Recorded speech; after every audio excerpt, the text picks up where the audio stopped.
días, ¿cómo están? ¿Qué dicen? Bienvenidos a otra emisión de Desde la Vida, formato COVID-19, como digo siempre, el formato pandemia que adoptamos para poder informarte todo lo que te haga falta a vos que perteneces al colectivo de las personas con discapacidad. Hoy la vamos a tener a Carla Carrizo, que es vicepresidenta del bloque de diputados nacionales de la UCR, y a Laura Duna, que es miembro de la Asociación Argentina de Síndrome de Williams, para que nos hablen justamente de lo que pasó esta semana, que fue que la Cámara de Diputados de la Nación declaró mayo como el mes del síndrome de Williams. Después nos van a explicar de qué se trata el síndrome de Williams y cómo fue que la Cámara de Diputados tomó esta decisión. También la vamos a tener a Florencia Cambareri. Ella es activista por la discapacidad. Yo después te voy a pedir que le prestes mucha atención a Florencia, porque es muy interesante lo que está haciendo en todo sentido. Como su lema o una de sus consignas es repensar la discapacidad. Algo muy interesante. Después vas a ver qué personaje, Florencia. ¿Qué dice usted? ¿Cómo le va? ¿Cómo está, doctora? Siempre ¿Vamos? Solos nosotros dos acá. Pero tenemos a todo el mundo allá, detrás de la pantalla. Bueno, Usted no sabe que sí. Bueno, yo les voy a contar hoy algo que les va a interesar mucho. Es un régimen excepcional que tenemos para importar medicación cuando no está aprobada por el ANMAT, que es el organismo nacional que aprueba todos los remedios que vos tomás acá en la Argentina. Es muy importante porque vos podés hacerlo. Muy bien, doctora. Bueno, estamos ya en contacto con Carla Carrizo y con Laura Duna. ¿Cómo les va? ¿Qué dicen? Muy bien, muy bien. Primero agradecerles y felicitarlos por este espacio que nos dan también. Me encantó lo de cambiar el enfoque sobre la discapacidad, así que vamos a escuchar también a Florencia muy atentamente. Así que buenísimo. Les agradecemos muchísimo el espacio. Bueno, gracias a ustedes por estar. En principio le voy a preguntar a Laura que nos cuente a mí y a todos los que nos están viendo de qué se trata el síndrome de Williams. Bueno, muchísimas gracias por la invitación, como dijo Carla. Para nosotros es muy importante. El síndrome de Williams es una lesión en el cromosoma séptimo. Es una parte microscópica del cromosoma lo que falta, y eso comprende, según lo que se tiene entendido hasta hoy día, alrededor de 28 genes. Dentro de estos genes hay algunos que han sido estudiados y otros que no. El más estudiado hasta la fecha ha sido el gen de la elastina, y por eso se pudo comprobar que hay determinadas características en todos los pacientes con síndrome de Williams que son comunes, que afectan, traen problemas cardíacos, por lo cual puede producirse problemas en la aorta, también problemas pulmonares, también otras características como es la baja talla y peso, hipercalcemia. Esto ya no tendría que ver con el gen de la elastina, pero bueno, son todas condiciones que tiene una persona que padece o tiene esta condición genética.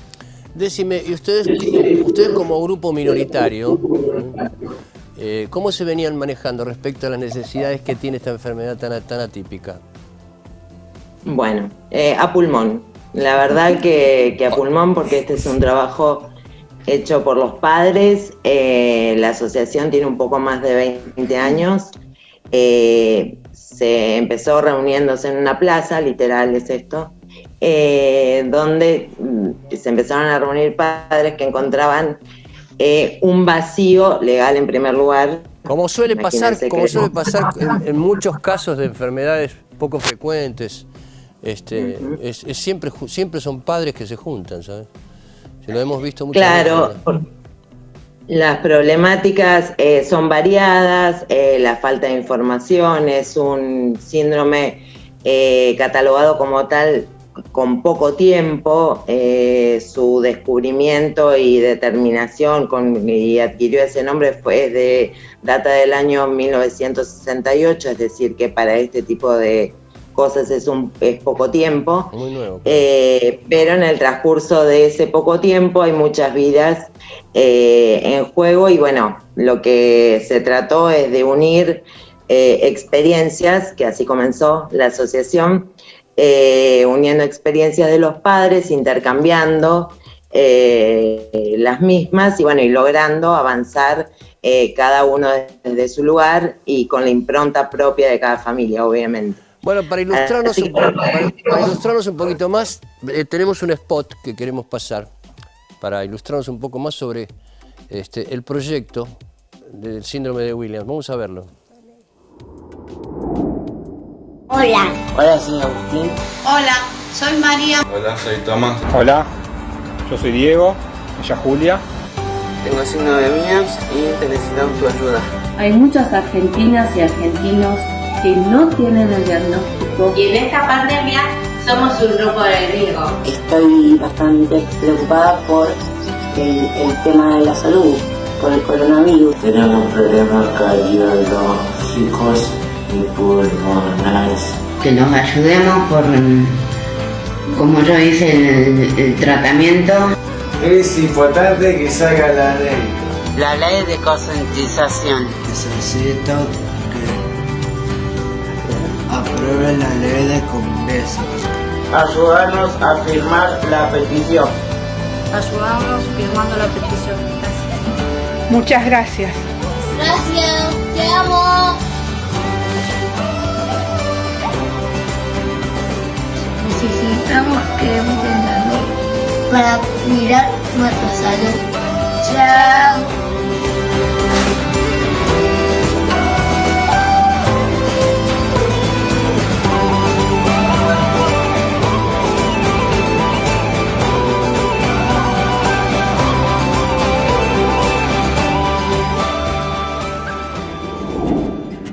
Bueno, ahí veíamos el spot, con esos chiquitos tan hermosos.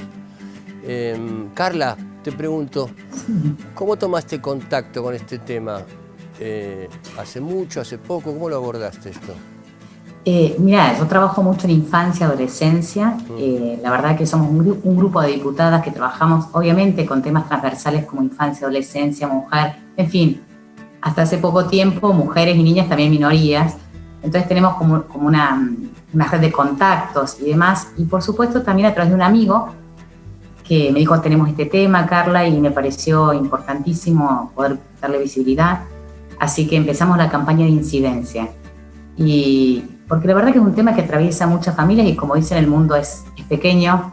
Siempre uno transita la vida encontrando a alguien que puede ser de espejo en las cosas que atraviesan todas las familias argentinas. Así que empezamos la campaña y bueno, empezamos como hacemos siempre las campañas de incidencia, de abajo para arriba. Primero con los protagonistas, tíos, padres, familiares. Entonces empezamos la movida y de abajo para arriba y transversalmente. O sea, primero los protagonistas, que son los que saben y sienten la historia y pueden comunicarla mejor que nadie. Después la coalición partidaria. Aquí no hay partidos, hay razones, así que siempre es interpartidario. Eso es muy importante. Eso es muy importante. Que a veces la imagen que tienen de la política obviamente es lo que sale más en los medios, que es un poco la pelea. La pelea por ahí por temas más fuertes, digamos, pero la vida real de los que trabajamos con temas sociales es un espacio de mucho consenso, en donde trabajamos todas y hacemos, ¿no?, una carrera para minimizar obstáculos. Y después de abajo para arriba, porque empezamos a trabajar en muchos municipios y ya hay algunos municipios que tenemos ordenanzas, después las provincias y la nación. La nación obviamente tiene una potencia porque es la voz de todas las instituciones más fuertes que van un poquito reproduciéndose. Así que bueno, hay algunos municipios obviamente que lo estamos haciendo, ya Godoy Cruz en Mendoza, estamos trabajando en otros municipios que tenemos proyectos de ordenanzas, Burlingame, San Isidro, Mar del Plata. Después en la ciudad de Buenos Aires ya tenemos la ley que se sancionó, la lideró la legisladora Patricia Viggi, y tenemos en 4 provincias, Chaco, Mendoza y la provincia de Buenos Aires, proyectos. Así que bueno, esto fue un poquito, es la estrategia con la que trabajamos en ámbitos sociales y obviamente las plataformas de Change y eso. ¿Cuál era el objetivo? El objetivo fue que se declare el mes de mayo, el mes en que podemos hablar de lo que está invisibilizado. Es una campaña internacional, ¿no? El mes de mayo es el mes del síndrome de Williams en el mundo, y la verdad que lo logramos, tengo que mencionar y agradecer enormemente. Diría que es un trabajo de 2 vicepresidentas, porque me ayudó muchísimo Cecilia Moró, que es la vicepresidenta del de frente de todos. Fue una travesura que hicimos porque justo ¿Por qué el COVID. ¿Por qué una travesura? Porque tenía muchos giros, tenía giro la Comisión de Discapacidad y ella es presidenta de la Comisión de Legislación General y yo vicepresidenta. Entonces le dije, Ceci, tenemos que sacar esto porque es una población en riesgo y además hay mucho subregistro. Hay muchas personas que no saben que tienen esa enfermedad. Y bueno, entonces empezamos a anular giros y dictaminamos aún con sesión digital y la verdad que logramos tener el apoyo de todos los partidos. Así que a veces hay un trabajo muy silencioso que hacemos ahí con mucha empatía las diputadas que movemos cosas. Te quiero hacer una pregunta, porque suena que es una mención nada más. Se determinó que es la semana del síndrome de Williams, pero ¿qué alcance tiene eso? O sea, concretamente, exacto, ¿qué alcance tiene? ¿Qué tiene que hacer el Estado? Ah, ok. La idea es que el Estado tiene que hacer una campaña de visibilización. Perfecto. Durante un mes, en todos los hospitales, en los grandes hospitales, pero también en los lugares de la salud comunitaria, donde baja, ¿no? Entonces, una campaña de difusión. ¿Qué es el síndrome de Williams? Típicamente uno está en la sala de espera y bueno, hay folletos, ve un cartel. Empezar a hablar de lo que no se habla. Porque el gran problema es que tenemos muy pocos registros. Aprender un poquito también a convivir con lo diferente y es un modo también una política de aprender a quien cuida y aprende entiende más, ¿no? El Estado con una política, digamos, de empatía con las personas con discapacidad. Bien, perfecto. Laura, en tu caso, ¿cómo fue que te diste cuenta que a tu hija le pasaba algo? ¿Hubo una detección temprana? Contanos un poco cómo fue eso. Dentro de todas las experiencias que cuentan las familias en la asociación, fue una detección temprana, podríamos decir. Fue al año de vida de Ariadne, pero es un bregar, como decía Carla, por las instituciones, por médicos que no conocen el síndrome. Claro. Entonces, vos vas con el planteo, por ejemplo, en el caso de mi hija, teníamos el tema que no dormía de las 24 horas, dormía solo 4, entonces eso incidía en el crecimiento y en lo actitudinal de ella. Durante el primer año de vida fue de esa manera. Todo esto obviamente preocupa a cualquier padre, y bueno, fuimos a diferentes médicos y nadie nos daba el diagnóstico que esperábamos. ¿Pero qué te decían? Que no sabíamos cuál es. Sí. ¿Qué te decían? No, bueno, nada, temas que había que tener paciencia, que había que hacer determinadas cosas, tuvo tratamientos por reflujo, por diferentes cosas, hasta llegar al diagnóstico por medio de una cardióloga del Hospital Gutiérrez que conocía del síndrome y fue quien lo detectó al instante y nos derivó a una consulta genética. Y eso fue un abrir de puertas a una realidad distinta, que obviamente uno se tiene que adaptar, tiene que conocer, tiene que saber de qué se trata, que no es simple porque por la ignorancia que tenemos sobre ese tema, me incluyo. Así que bueno, fue todo un camino a recorrer y conocer una realidad distinta. Pero bueno, ya ahí sí, con los profesionales que tienen que abocarse al tema porque hay que estudiar varias áreas dentro de la salud. Y eso es lo importante de la detección precoz del síndrome. Que vos dentro de todo vos tuviste suerte porque lo pudiste detectar, pero me imagino que muchos padres o muchas familias ante un síntoma como el que vos contás, por ejemplo, pueden llegar a peregrinar durante 2 o 3 años, 4 años, hasta que alguien le dice algo, digo, por el desconocimiento que hay de la enfermedad, ¿no? Es increíble. Para que te des una idea, tenemos chicos diagnosticados a los 15 años, a los 20, después a los 7 años. Hoy día tenemos chicos diagnosticados a esas edades.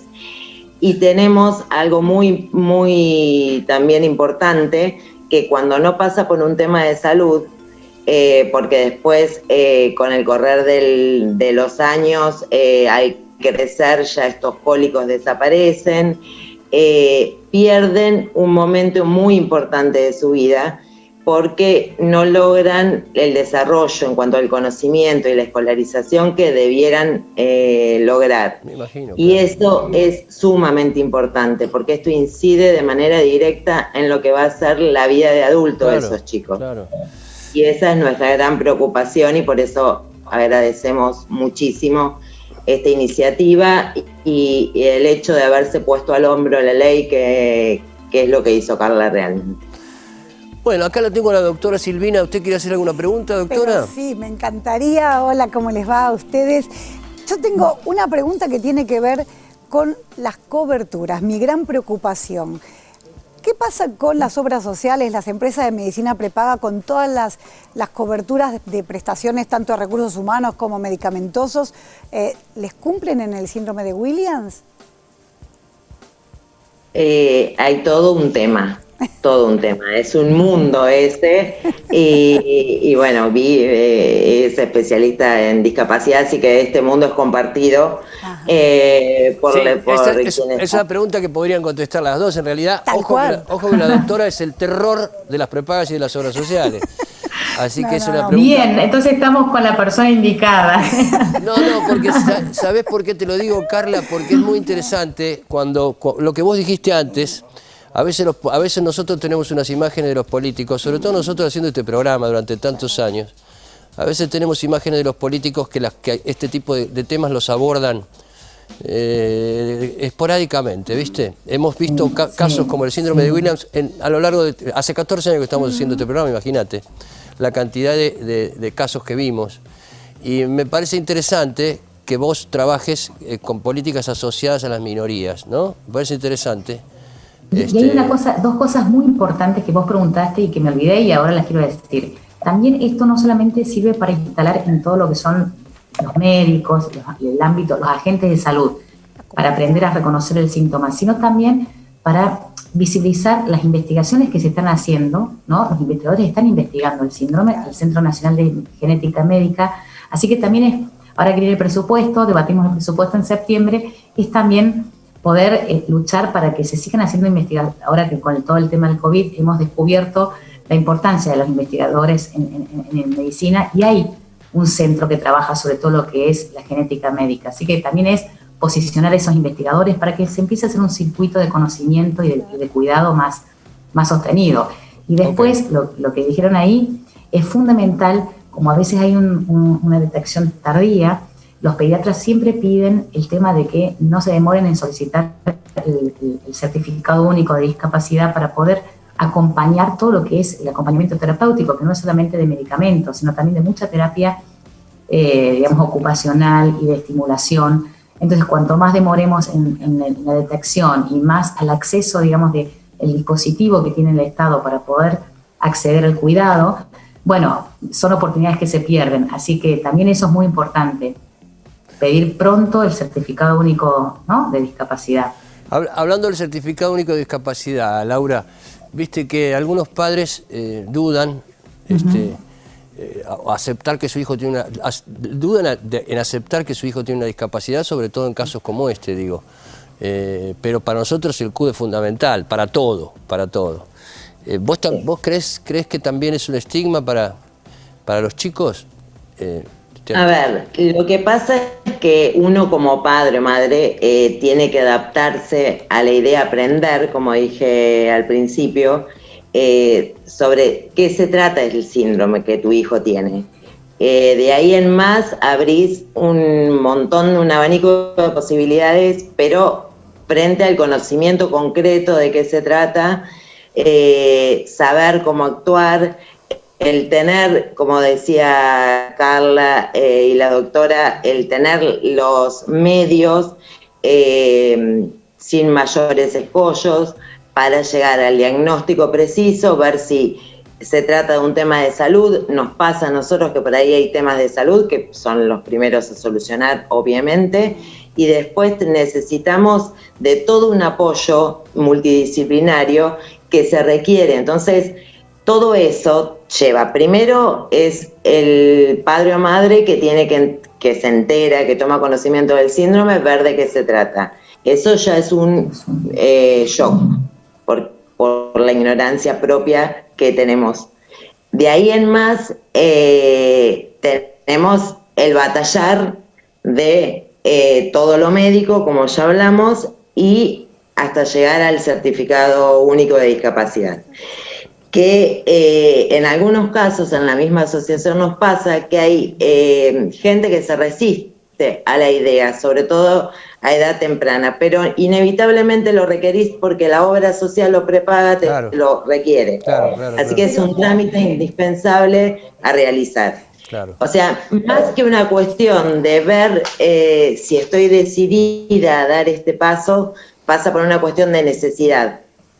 La obra social te lo requiere, así que ya es un paso a dar sin demasiada medicación. Y además te facilita y te abre una cantidad de puertas y de beneficios que de otra forma no los podés tener.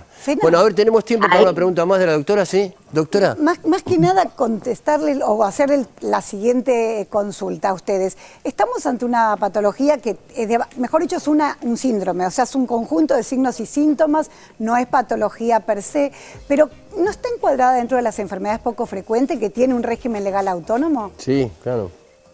Porque si es así, no tienen, digamos, que tramitar el CUD para tener la cobertura interdisciplinaria. Sí. Es complejo eso. A ver, Carla, ¿esta pregunta la podés contestar vos? Sí, digamos, pero también la experiencia de ellos también va a ser importante. Lo que pasa es que digamos, porque también es un proceso de reconocimiento del síndrome, no está tan instalada ¿no? el síndrome de Williams como, digamos, con toda la cobertura y el respaldo que tendrían que dar. Por eso es el paso que estamos viendo, que el Estado lo visibilice, que lo incorpore y que se incorpore como otros tantos casos de enfermedades raras, como se dice, ¿no? Eso es un proceso también que a veces cuesta. Por eso estamos iniciando ese trayecto de legalidad, digamos, médica, por decirlo de algún modo, ¿no? Y entonces hay cosas que, bueno, que todavía se están construyendo, pero yo creo que sí, que debería, digamos, en esa línea que está diciendo doctora. Porque si es un síndrome que es de poca frecuencia, obviamente tiene que tener el mismo acceso como tiene la 26689, que es de esas patologías, que son más de 8.000, una de ellas debe ser obviamente el síndrome de Williams. Por eso digo, para que de repente no tengan tantas denegatorias, porque seguramente hay muchos rechazos de la tramitación o la gestión del CUD, ¿no? No, en cuanto a eso no hemos tenido inconvenientes porque uno ya va con un análisis genético.